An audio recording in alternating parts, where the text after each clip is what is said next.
My self-worth was destroyed in those moments, and almost 3 years later, I'm still trying to repair something I didn't break. An Idaho man gets a decades-long prison sentence for a horrendous crime. I look back on what happened to me during that time to remember that I was only a child and he was a grown man. I was taken advantage of and used. In May of this year, 44-year-old Shane Alan Cady was found guilty of sexually assaulting a 13-year-old girl. The crime occurred in August of 2021, and Cady was a personal friend of the girl's family. According to a report by East Idaho News, the victim told investigators that then 42-year-old Cady sexually abused her multiple times. A family member of the victim reportedly made a phone call with investigators confronting Cady about the abuse. During the call, Cady came clean, admitting to having the girl's hand on him in an inappropriate way during an incident in August, and allegedly said he and the girl slept together at the home on more than one occasion. But Cady reportedly denied participating in other sexual acts with her. However, investigators found Snapchat conversations between the two that were sexual. When investigators spoke with him over the phone, he revealed to them something inappropriate happened between him and the 13-year-old. The case was delayed because investigators couldn't find him. They eventually learned he was living in multiple places, including Colorado, California, and Nevada. He was reportedly charged in January of 2022 and was later found in California. And in May of 2023, he was extradited back to Idaho. A year later, after a 3-day trial, an Idaho jury found him guilty of lewd conduct with a child under 16. Months later, a visibly agitated Cady faced his punishment. The defense elected not to present any witnesses during his sentencing hearing. So the first victim impact statement came from the victim's father, who previously considered Cady like a brother. And he explains what Cady did to his daughter had a domino effect on the entire family as he pushed the judge for the maximum sentence. This whole thing has been one of the hardest things our family's ever had to go through. To see your daughter go through this and suffer the way she did, and then to come forward. I'm proud of her for that. Hurt that she had to experience these things and had to go through this. It's kind of beyond words what happened.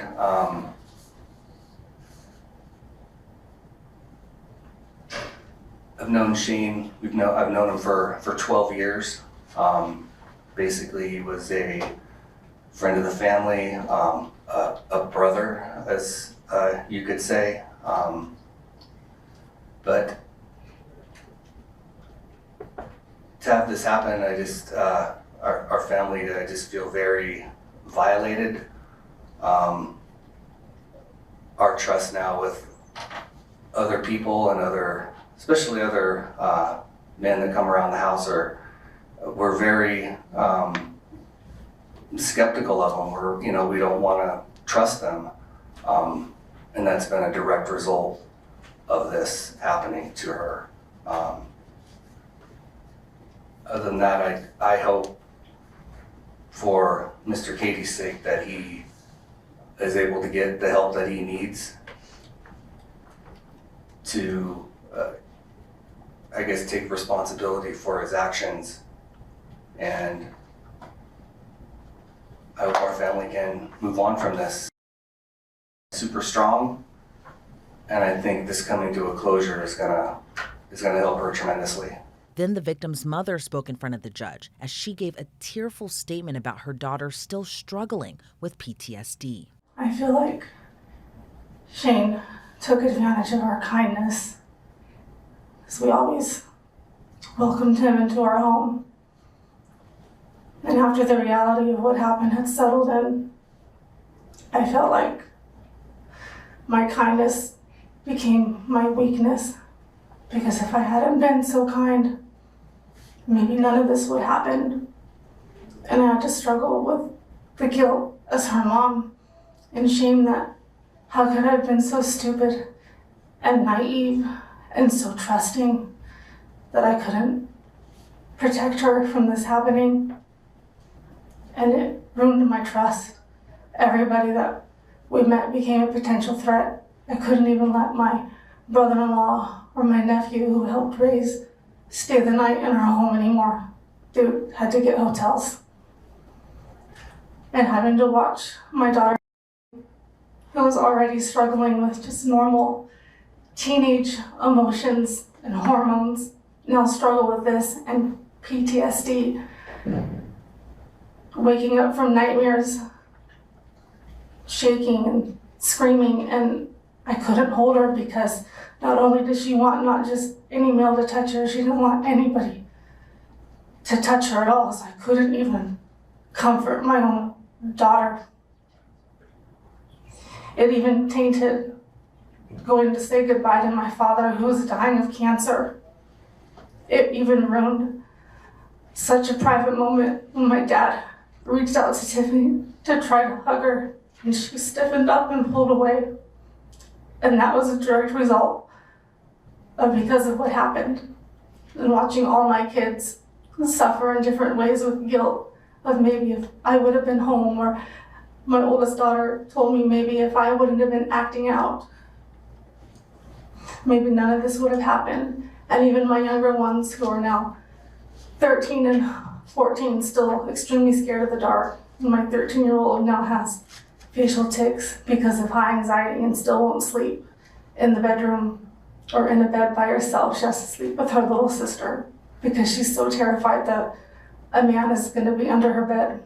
And even my youngest daughter, who is autistic, showed a lot of regression because autistic children need a lot of structure. And when this happened, it sent everything into a tailspin, and structure and routine kind of got thrown out the window as we tried to grapple with everything. I struggle at school, where she would call me crying from the bathroom, and it got so bad we ended up having to put a 504 in place at school and having safe words. If she had a teacher that was male, she had one teacher that resembled Shane, she couldn't handle it. If anybody even looked like him at work, she'd get physically ill. She missed so much school. She pushed friends away. She pushed family away. It's been very hard watching her try to find the right therapist to open up to.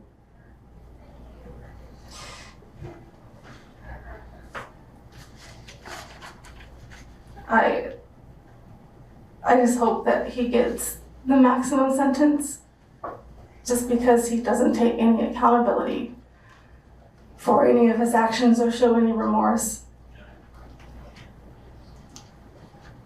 I just think that if given a chance, he will do so again, especially because he doesn't think he did anything wrong. So I pray that he does get the help that he needs. But he took my daughter's innocence. But the next statement would come from the victim herself, who bravely faced her abuser and gave an emotional statement about her innocence being destroyed while trying to overcome what happened to her. I've struggled with trying to understand that none of what has happened was my fault. When it all first happened, I felt like pieces of me were stolen. My innocence and my self-worth.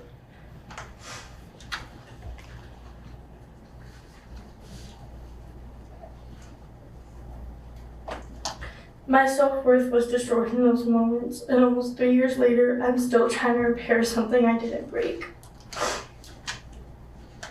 I feel like I can't talk to anybody about it because they can never understand how I'm feeling. Everyone tells me that I survived, and I did, but at what cost?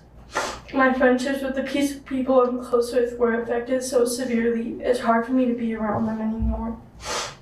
My relationship with people in my own family were also affected. My relationship with my siblings, I pushed them away from me during this time, and I still feel bad about it because I didn't do anything to deserve that.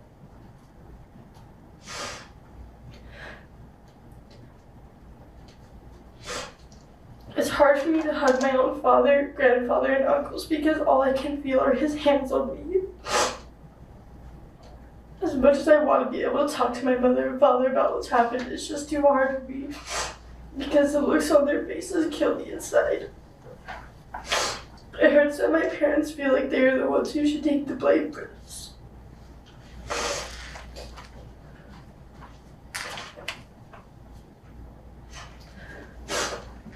A home is where where you're supposed to feel safe. But because the situation occurred in my home, I no longer have that sense of security there. I struggled a lot with being able to sleep peacefully at night because I'll have nightmares about it that wake me up throughout the night. During the time this occurred, I was only 13 years old. I didn't tell anyone for almost a month what had happened to me. I was scared people wouldn't believe me. I was also about to start 8th grade, and I had been so excited I didn't want anything to get in the way of ruining my school year. School in general, since this has happened, has been extremely difficult for me. My grades suffered due to my mental health. I missed many days of school because I had become so depressed it was difficult for me to even get out of bed. And while at school, all I could think about was what had happened, and I would have to leave class often to calm myself down. I still struggle with this to this day. I had felt so lost and alone after it happened, I resorted to coping mechanisms that were hurting my own body. I remember during the moments while it was happening, I so badly wanted to scream, kick, or do something to stop it, but my body and my mind were so frozen with fear and confusion I couldn't speak or move. This man had been such a close person to me at the time, and to figure out he had only been wanting to become close to me to do those things to me really hurt me. I felt so betrayed and used. I felt disgusting after it happened. I can still remember showering afterwards and trying so hard to scrub his hands off me. My relationship with God and my religion were wounded. I had and have a hard time going to church after it happened because I just didn't understand why what happened to me had to happen to me. A few people at school and at other schools had found out what had happened to me, and I would have strangers calling me and asking me what happened to me. Having random strangers call you and asking about something so traumatic that happened to you is traumatic itself, because I felt like now only everyone knew me for one thing, and for a while I had let that define me.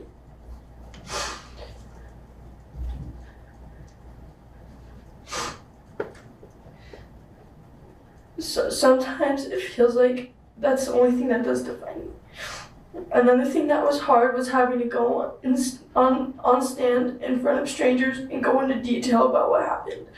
I felt so vulnerable and wanted to cry the whole time, but I also didn't want to express my emotion in the fear that I might mess something up. It was also so difficult not being able to have my own mom in the courtroom during one of my court dates. But it was also hard when both of my parents were in the room, because it felt so much harder to talk about what had happened to me with them there, because even they didn't know every single detail until I went up on stand. The looks in their faces as I would have to go into excruciating detail each night of what he did to me made me want to cry.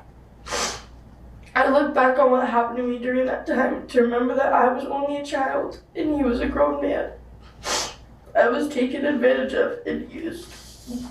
After it happened, I had a feeling that I just needed to grow up faster so the trauma would maybe be easier to deal with if I had had the mindset of an adult.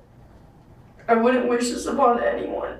It is truly so traumatic. It is something I have to deal with for the rest of my life, because someday I might be able to heal from this, but I will never forget.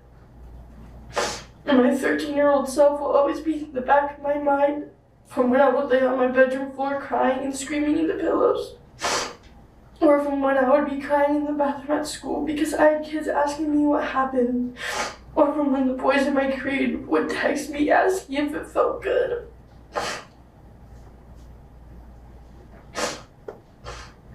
Those are just a small portion of everything I was feeling, had, and have to go through, and it was horrible. It is weird to think that my entire life was altered in the span of a few minutes. Writing this paper was even hard because it still affects me sometimes in ways I don't even know yet until it's happening. I also feel like what if I'm saying isn't enough. The amount of stress all this has caused me is insane. I feel like I have to walk on eggshells around myself. I have to watch what I do, what conversation I choose to listen on or be a part of, because it sometimes still triggers me. suffered is irreversible, but I hope one day to heal from it. Thank you very much. I appreciate those comments. After victim impact statements were finished, Cady's defense attorney shockingly said Cady didn't want him to make any argument in his defense. In discussion with Mr. Cady, he wishes me to submit to the court on the record that has been presented to the court and not to make any argument or of mitigation or recommendation to this court. Defense counsel is prepared to proceed and address those issues. However, at client's request, we submit to the court for its discretion. Thank you. All right, Mr. Cady, the court wants to ask you a couple questions just to make sure you understand your rights. Okay. All right, I'm not trying to incriminate you in any way on this. You understand that you have the right to have your attorney represent you at this hearing and to argue on your behalf. Do you understand that? Yes. You understand that that argument could contain mitigating factors, things that the court, even though I've had access to these reports, that your counsel could present an argument in such a way that would in fact mitigate the sentence and make it lighter for you. Do you understand that? Yes. You understand that your attorney can still argue on your behalf and you can still maintain your innocence? Yes. However, it's also my understanding, based on what your attorney just said, that you have instructed him that you do not want him to do that. Is that correct? True. And that even after this conversation now and with understanding this, that's still how you want to proceed today? Yes. Is to not have him make any argument on your behalf? Yes. All right, I need to ask some questions of your attorney as well at this point. And then I may come back to you depending on what those answers might be, okay?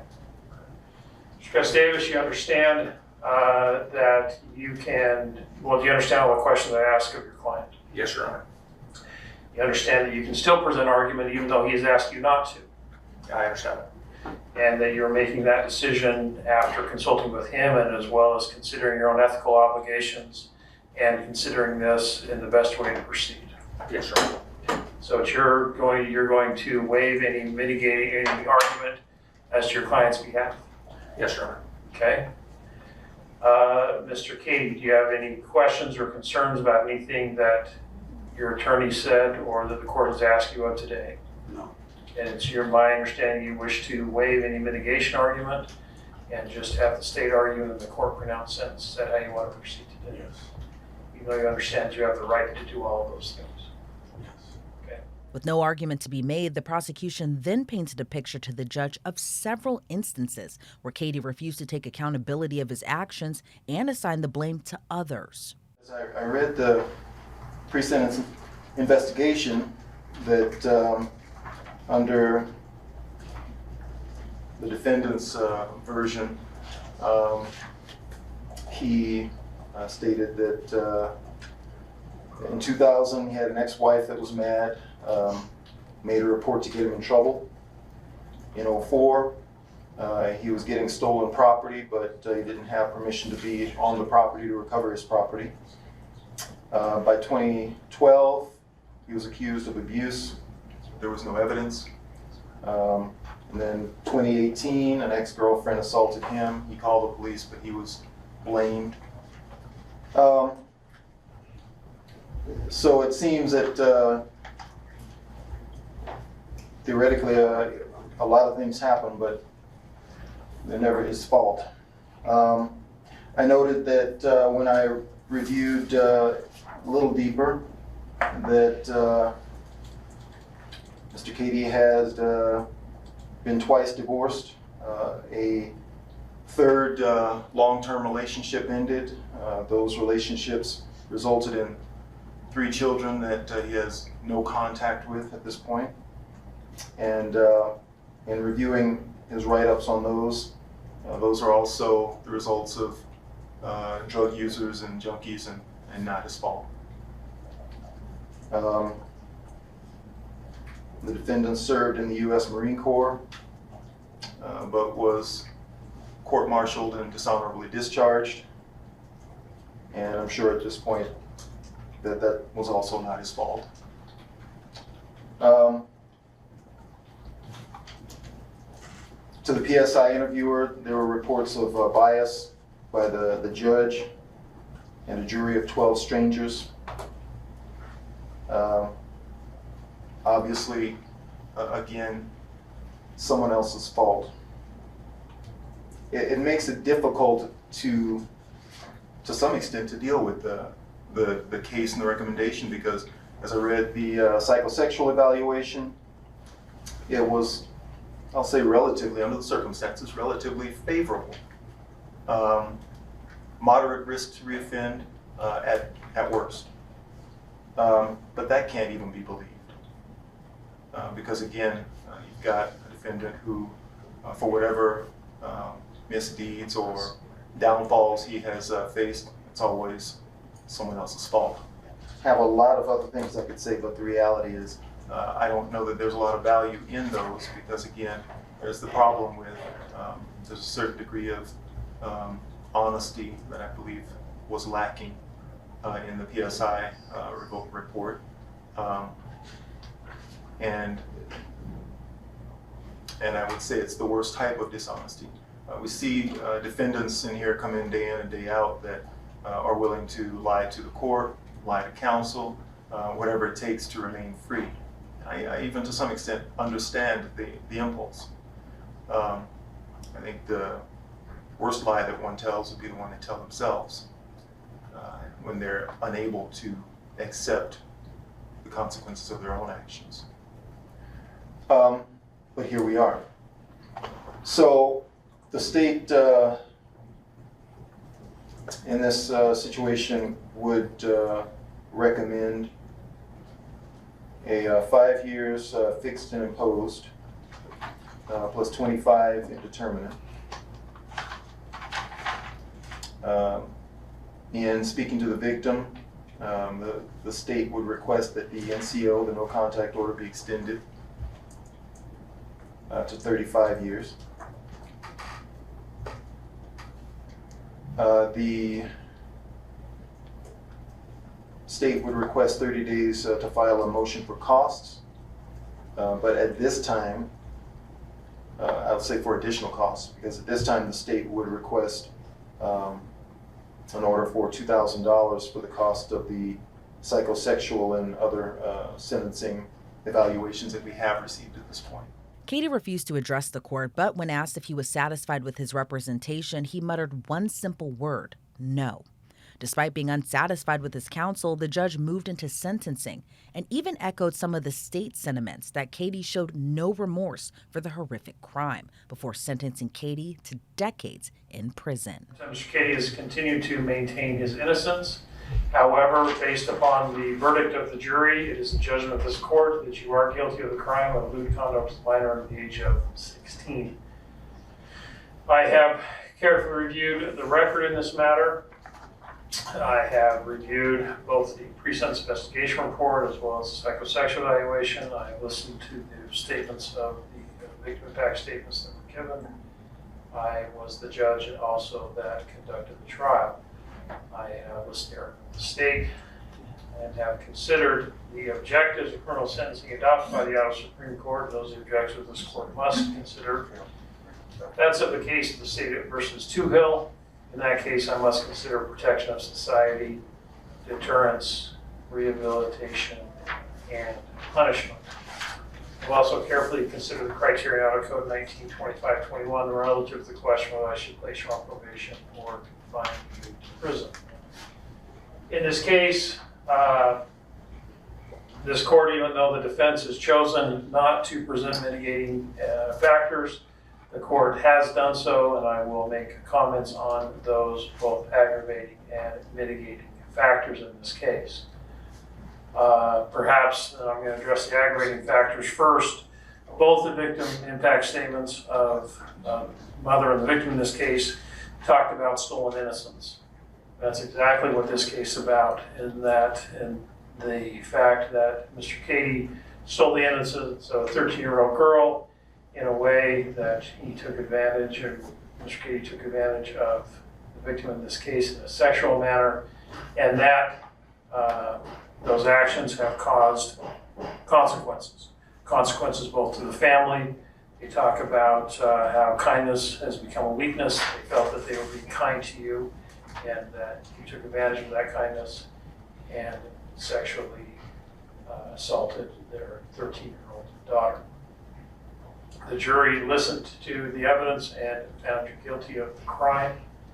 I recognize the comments that you have made, both on the stand and in the psychosexual evaluation, as well as the pre-sentence investigation report, that you weren't aware that she was doing these things and that you were unaware, and then when she grabbed your penis, that you brushed it off and tried not to deal with that.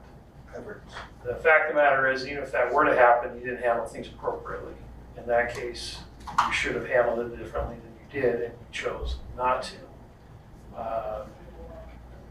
Of concern to this court, like I said, I think the victims as well have touched on the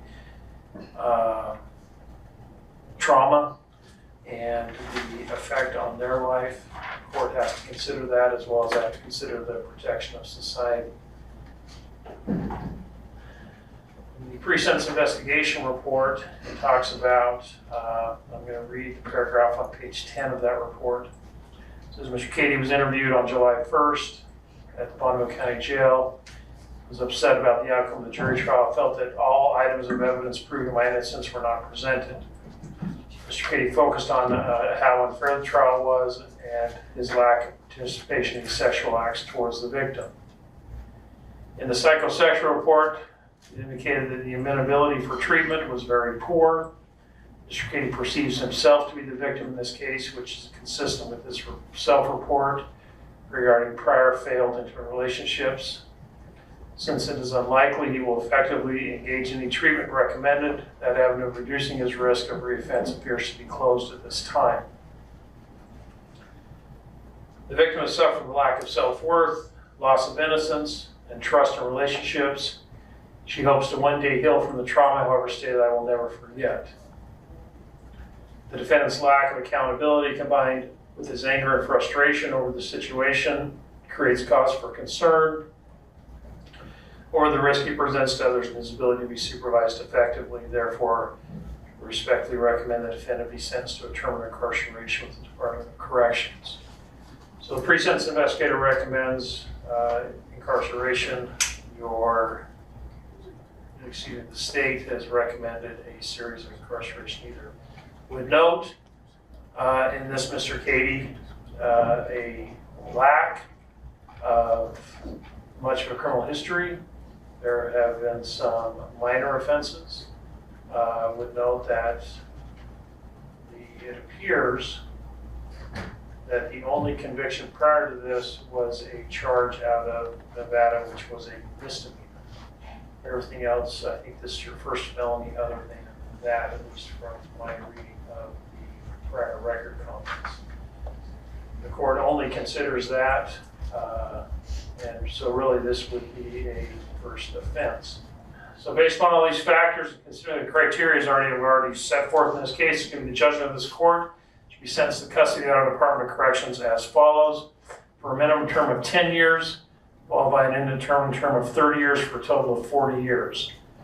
I'm going to order a fine in this case of $1,000. Standard court costs, payments into the victim's relief fund. I do find that you're indigent. However, the court then, based on that, will not order the $2,000 restitution, as I don't think, based on the sentence I've given you, that you're going to be in a position to make those payments. I am, however, going to order reimbursement to the County for Public Defender Service amount of $500, as I believe that is something that you will eventually may be able to repay. In addition to Shane Cady's prison sentence of 10 to 40 years, he'll also be required to register as a sex offender when he's released. He's also not allowed to have contact with the victim or her family for 40 years. Reporting for Law and Crime, I'm Elizabeth Millner.